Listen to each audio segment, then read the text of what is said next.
Hi friends, ఎలా ఉన్నారు? దేవర game changer movie స్టోరీలు ఒకే విధంగా ఉన్నాయా? అలాగే ఈ రెండు చిత్రాల మధ్య ఉన్న పోలికలేంటి మనం ఈ వీడియోలో తెలుసుకుందాం. ఫ్రెండ్స్, తెలుసుకునే ముందు ఈ వీడియోను చివరిదాకా చూసి నచ్చినట్లయితే లైక్ చేయండి. మీరు చేసే ఈ లైక్ వల్ల ఈ వీడియో ఎక్కువ మందికి రీచ్ అయ్యే అవకాశం ఉంది. RRR హీరోలు ఎన్టీఆర్, రామ్ చరణ్ దేవర గేమ్ చేంజర్ చిత్రాలతో ప్రేక్షకుల ముందుకు వస్తున్నారు. అయితే ఈ రెండు చిత్రాల కథ ఒకటే అని తెలుస్తోంది. అలాగే మైండ్ బ్లాక్ చేసే కొన్ని పోలికలు ఈ రెండు చిత్రాల మధ్య ఉన్నాయి. RRR మూవీతో గ్లోబల్ ఫేమ్ రాబట్టారు ఎన్టీఆర్, రామ్ చరణ్. దర్శకుడు రాజమౌళి తన సక్సెస్ ట్రాక్ కొనసాగిస్తూ భారీ విజయం సొంతం చేసుకున్నాడు.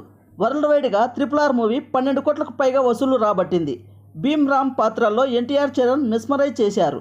ఇక RRR హీరోల నుండి వస్తున్న దేవర గేమ్ చేంజర్ చిత్రాలపై సహజంగానే మంచి అంచనాలు ఏర్పడ్డాయి. అలాగే ఈ రెండు చిత్రాల మధ్య మైండ్ బ్లాక్ చేసే కొన్ని పోలికలు ఉన్నాయి. దేవర్ మూవీలో ఎన్టీఆర్ డ్యూయల్ రోల్ చేస్తుండగా గేమ్ చేంజర్లో సైతం రామ్ చరణ్ డ్యూయల్ రోల్ చేస్తున్నారు. మరొక కామన్ పాయింట్ ఏమిటంటే తండ్రి కొడుకుల పాత్రల్లో దేవర్లో ఎన్టీఆర్, గేమ్ చేంజర్లో రామ్ చరణ్ కనిపించనున్నారు. రెండు సినిమాల్లో పవర్ఫుల్ ఫ్లాష్ బ్యాక్ ఎపిసోడ్స్ ఉంటాయి. ఇక ఈ రెండు చిత్రాలు రివెంజ్ డ్రామా జోనర్లో తెరకెక్కుతున్నాయి. ఇక దేవర కథ విషయానికి వస్తే తండ్రి దేవ పేదల కోసం పాటుపడే వ్యక్తి. కష్టపడి సీపోర్ట్ నిర్మిస్తారు. దానిపై ఆధిపత్యం కోసం ప్రయత్నిస్తున్న ప్రధాన విలన్ దేవాని చంపేస్తాడు. దేవ కొడుకైన వర తండ్రిని చంపిన వారిపై పగ తీర్చుకోవడంతో పాటు సీపోర్టును హస్తగతం చేసుకుంటాడు.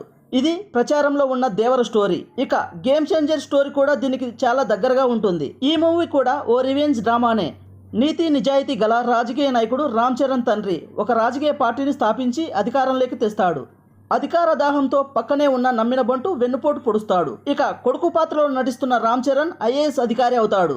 ఇక కొడుకైన రామ్ చరణ్ తన తండ్రిని వెన్నుపోటు పొడిచి అధికారం లాక్కున్న వారిపై రివెంజ్ తీర్చుకుంటాడట. ఇక గేమ్ చేంజర్ దేవర చిత్రాలకు ఉన్న మరొక పోలిక నటుడు శ్రీకాంత్. ఈ రెండు చిత్రాల్లో శ్రీకాంత్ కీలక పాత్ర చేస్తున్నారు. కథను మలుపు తిప్పే దిశగా ఆయన పాత్ర ఉంటుందని సమాచారం. గేమ్ చేంజర్లో ఆయన విలన్ అని తెలుస్తుండగా దేవరలో ఆయన పాత్రపై స్పష్టత రాలేదు. ఇక పవర్ఫుల్ ఫ్లాష్ బ్యాక్ ఎపిసోడ్స్. దేవర మూవీకి ప్రధాన ఆయువుపట్టు ఫ్లాష్ బ్యాక్ అంటున్నారు. తండ్రి ఎన్టీఆర్ పాత్ర చాలా వైల్డ్గా డిజైన్ చేశారట దర్శకుడు కొరటాల శివ. ఎన్టీఆర్ పేరు వింటేనే శత్రువుల వెన్నులో వణుకు పుట్టేలా ఈ రోల్ ఉంటుందని సమాచారం. ఇక యాక్షన్ బ్లాక్స్ గూస్ బంప్స్ రేపేవిగా ఉంటాయట. ఇక శంకర్ సినిమాలు కూడా ఫ్లాష్ బ్యాక్ ఎపిసోడ్స్ ప్రాణమనే చెప్పాలి. జెంటిల్మెన్, భారతీయుడు, అపరిచితుడు చిత్రాల ఫ్లాష్ బ్యాక్ ఎపిసోడ్స్ అద్భుతంగా ఉంటాయి. గేమ్ చేంజర్ ఫ్లాష్ బ్యాక్ ఎపిసోడ్లో రామ్ చరణ్ రాజకీయ నాయకుడిగా కనిపిస్తాడు. ప్రజలకు మంచి చేయాలని రాజకీయ పార్టీని స్థాపించిన నీతిగల నాయకుడు పాత్రలో రామ్ చరణ్ ఎపిసోడ్స్ అలరిస్తాయట. ఇక గేమ్ చేంజర్ దేవర చిత్రాల్లో బాలీవుడ్ భామలు నటిస్తున్నారు. ఎన్టీఆర్కు జంటగా జాన్వీ కపూర్ నటిస్తుంది. ఎన్టీఆర్తో ఆమెకు మొదటి చిత్రం.